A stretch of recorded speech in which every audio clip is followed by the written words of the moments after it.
Reggie, simple question. Are one-up arcades worth it? You have 3 of them. It depends on the price you pay for them, to be honest. Most of them retail for around, I believe, around $400 at the most. You serious? I think that's the at least $300 to $400 for depending on which one you get. Like something like the Ninja Turtles one, which comes with 2 Ninja Turtles games on it. Mm-hmm. That was around $400. And would I drop that money on it to get one? No. The highest I would pay, to be honest, for one is around $100 to $150. I think that's the most. I think that is fair. $100 to $150. Yeah, it is. And the whole thing with it, man, I feel like it's just a fad that's going to phase. You know, people were just want to feel nostalgic with their arcades and everything, because people remember going to the arcades and they were loud and it was just a wonderful place, a bunch of people having a good time, and they want to bring that memory back. So the company One Up is actually doing it, and the machines look pretty cool. I mean, I'm not gonna lie, they did well on the design, like replicating the originals. They did, yeah. But as far as like, are you going to really be playing those in your house or anything like that? No. I mean, you'll play it when people come over, but are you really going to stand up? Do you really want to stand up and play an arcade game? So you're asking someone who's an arcade collector, and yes, but here's how I am. I share my collection, right? At work and stuff like that. Mm-hmm. So I don't have it in the house and don't want it in the house. Used to have arcades in the house, don't want them in the house. And then some of the arcade games that I want, One Up will never make. One Up is never making an Initial D sit down. They're never gonna make a Outrun 2002 or Coast to Coast. Like, they're not gonna make those games. I know they have expanded though. They got into the virtual pinball pretty much. Yeah, and it's got the force feedback, which is great. For me, as far as a pinball, I mean, that's pretty cool. But would I want one? Not really, but it's nice to see them expand and go into different stuff, But going back to the One Up arcades, for people who might want to get into them, I mean, the reasons to get into them, I mean, I don't think there's really that many. I mean, they take up room, not much room, but not much room, but still they take up room, and it really depends, how active you play it, pretty much. If it's going to be on that much or whatever. People come over and play it. That's cool, but are you going to play it after they're gone? Yeah. And then next thing you know, they're on sale. They're on sale, or they're taking up room from you. Right. You think, I haven't played this long. I only play this when people come over. I got to get rid of them. Unless you have a game room, maybe you could leave it in there or whatever, which is fine. But eventually, if you like getting newer games, see me, when you tell me these things are like $400, you can find a full arcade for $400, and I already know, like, people in the comments are like, no, you can't, it's like in ass condition, and it's like that may be, you put another $100 into it and you have exactly what you want, or instead of buying one up or 2 1-ups, you go out and you find the arcade you want at $800 to $1,000. Okay, that's the way I look at it. That's the way I look going at with those old wooden arcades, man, they're heavy, and you got to get a dolly to move most of them around. Yeah. With One Up arcades, you can actually carry those and move them around pretty easy, which is convenient, pretty much, I would say.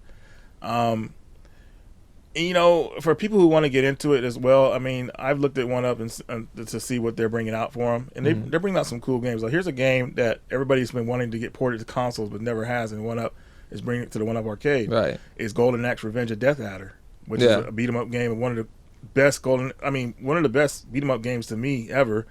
And they're bringing it home with the One Up arcade. I thought it was really cool, and the arcade looks outstanding. But at the same time, when you have that kind of arcade, a 4-player arcade a cabinet, you have to utilize what you want to put on there. So a lot of the games on there don't require 4 players. What? So out of all the 1-ups that have come out so far, what do you think is the best one that you like? My favorite? Yeah, your favorite. It's a tough one, but it's a toss-up between Final Fight and the Marvel one. Okay, why? Because you own both of them. Yeah, Final Fight was I think it was the second beat 'em up game I really got into as a kid. I really liked it a lot. And it has a lot of other good games on there, like Strider, Ghouls and Ghosts, 1944. But the Marvel one, I read the Infinity Gauntlet comic when I was in junior high school and loved it. And no, actually, it was elementary school when I read that comic, and that was the first violent comic I had read at the time. Like, you remember the heroes were getting killed in that. Yeah. Spider-Man beat to death with a rock. Iron Man head ripped off. I was like, whoa, dude, this is insane. So when I saw the arcade game made of it, I was like, dude, this is crazy. And I played it, loved it, learned how to use the gem system to my advantage. You know, I played with Magneto, so he used the Space Gem, Infinity Shield, and all that stuff. But it's just very nostalgic to me, those arcades. So if I'll choose for you guys. If I'm going to choose between them, I definitely got to go with the Final Fight one. And why? Is it just straight Final Fight? What's all on it? Final Fight Strider, 1944, and Ghouls and Ghosts. It has better. It has more games on it, so I think that's the one I would go with. Gotcha. The one I don't think it's out yet, and I don't know if this is a rumor or not. But if this is real, the NBA Jam one. Are they making an NBA? Yeah, it's going to be Wi-Fi and everything, so you can play with people online. See, now that sets it apart from all the other ones. Yeah, 4 players. And like you get to play someone online, so this is something you can honestly say, yo, I don't need someone here with me. I could do it myself. But I could imagine like you and your buddy being like, yo, let's go take someone else online. Let's go do this. Like that'd be cool. And if you remember how it saved your stats in game, I hope they do it like that for online as well. Me too. I mean, honestly, I like what 1UP is doing, and I know I said it was a fad and everything. Like no one's gonna replay these games, but to see certain games be re-released, like if they did a Bucky O'Hare one, like arcade game, that was a 4-player arcade, that would blow my mind. That would make me jump up and cluck my heels together. But I don't know, man. Eventually they'll take up too much room because when you make those machines, you have to put the right amount of games on them and make them really worth it. One arcade game is not enough, so they put multiple games on there, but sometimes the games don't match up right. Like here's an example real fast. Okay. Street Fighter, first one they brought, Street Fighter Championship Edition. That was the first 1UP, right? Yeah. Or it might have been Pac-Man. I'm sorry.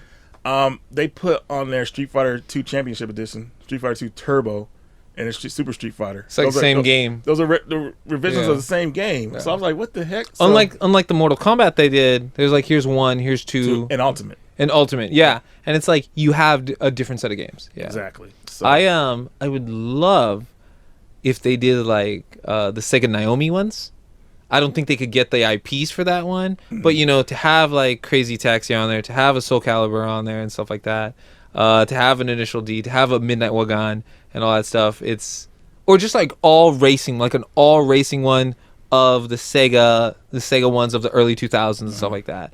That would be sick. That's something I'd get. But it's like, okay, where are you gonna put a seat that you have to sit down? Where are you gonna put the pedals? And it's like you might as well just get the big ass arcade, And when it comes to arcade, that's the reason I like the Naomi system, because it was just like, oh, I'm gonna put this disc in there, we're rolling. Yep, exactly. We're rolling. So like just to go back to the 1UP arcades again, like I'm happy they're coming out with them, but I think eventually people will kind of move on. I could be wrong though.